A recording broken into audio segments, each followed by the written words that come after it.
So my plan for the day was to make some apple jelly. I love these crab apples. They make the most beautiful apple jelly. And then to make some apple dessert. We have so many apples. We have summer apples, fall apples, and winter apples, and we often press our apples for cider. And with the cider, then I'll make some apple butter. But these for apple crisp. Our honey, we harvested over 60 pounds of honey. And these are young bees, so you normally don't get that many. And because the second time we harvested some honey, there was a few uncapped, and we don't consider that for longevity because it can turn a little alcohol-y. So I got melomel, and it's a blackberry melomel. We have blackberries, and I've got 5 gallons going, and you can hear the bubbling, which is music to a winemaker's ear. That is 5 gallons of port I also started. So I've got melomel, we've got some beer, and some rose petal wine back there going. So I also have about 5 bowls this big filled with tomatoes. These are ones that are still turning, that are totally ripe, that I have to do something with, which I'm probably going to do salsa. So today's project was just to deal with herbs. I already picked a bunch of oregano. I've got some chocolate mint. I have some beautiful rosemary. And then I was going to do up some kale. I like to put that in the freezer for soups. I use that in place of spinach. The carrots, which you can see the deer have eaten down to the nubs, but they're growing back. The dill weed and the fennel, almost getting ready to harvest. That'll be good for some salad. But then I got distracted by the Thai basil. I have done 4 batches of pesto pasta, but it's just gorgeous, and I have a bunch more growing here also. And peppers, yep, lots of peppers. I also discovered my rogue squash plant, the dumpling squash. Let me see, there's a pumpkin, but there's a bunch of dumpling squash in here that I never got last year, so I'm shocked that that came out. And the black beans are ready to pull pretty quick and let them finish drying. I'm going to go ahead and pick some basil to make some more pesto because we just love pesto. So I picked the Thai basil, and I just love this. It's so fragrant. It's close to an anise type fragrance, which I prefer in making pesto. I've already made 4 or 5 batches of pesto, but who can pass that up? I have a lot of pine nuts, good olive oil, garlic, and aniseed, which is in my recipe. I'm not going to do the whole video of how I make pesto because I did that about a month ago, so I do not want to be repetitious with that.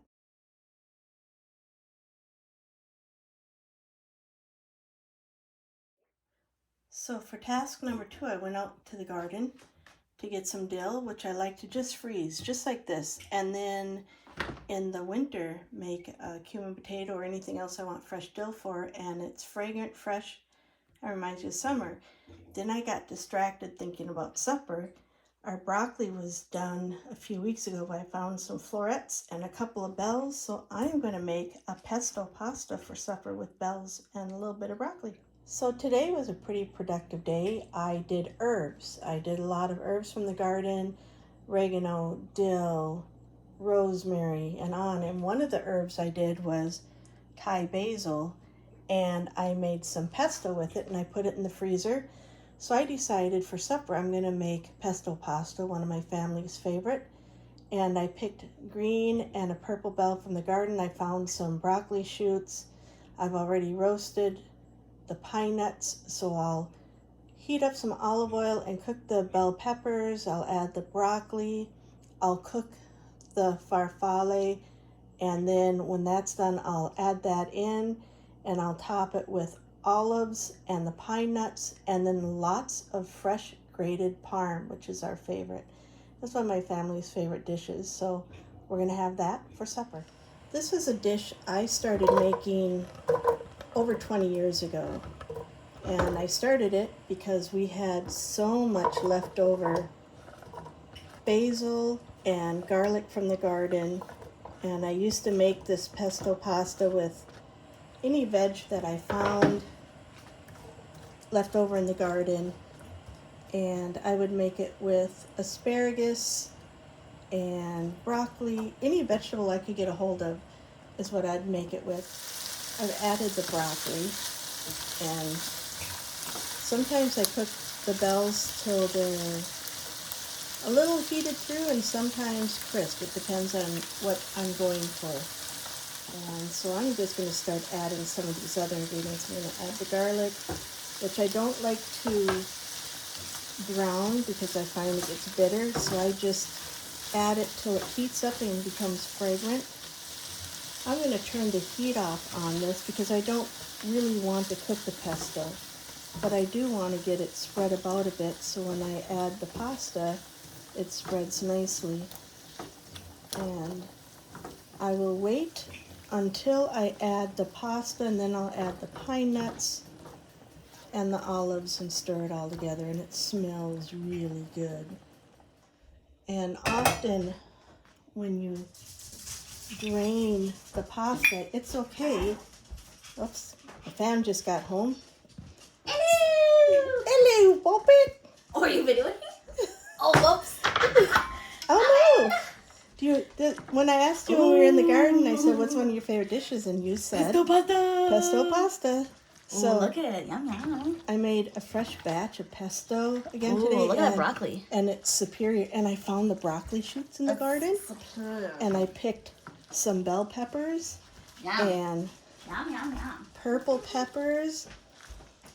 And add some fresh grated parm. Oh yeah, that's good eating.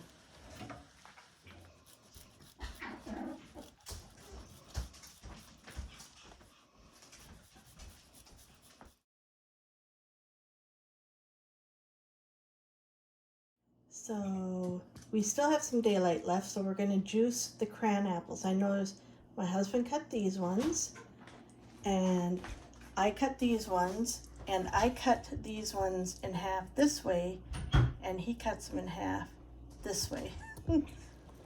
Batch number 1. Let that simmer. And then batch number 2 is just started to simmer. Give this a few more minutes. Okay, this is our very fancy way of dripping apple juice, crab apple juice to make jelly.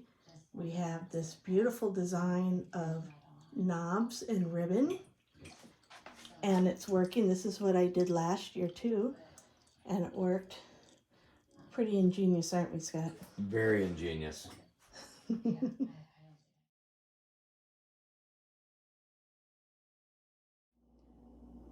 And this batch of apple jelly was made yesterday, the day the Queen died, so I call it the Queen's apple.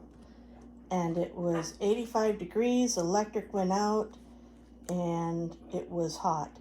And every year I pick one color, and everything that year is marked in that color. And this year it is purple. Some years it's red, some years it's black, some years it's blue.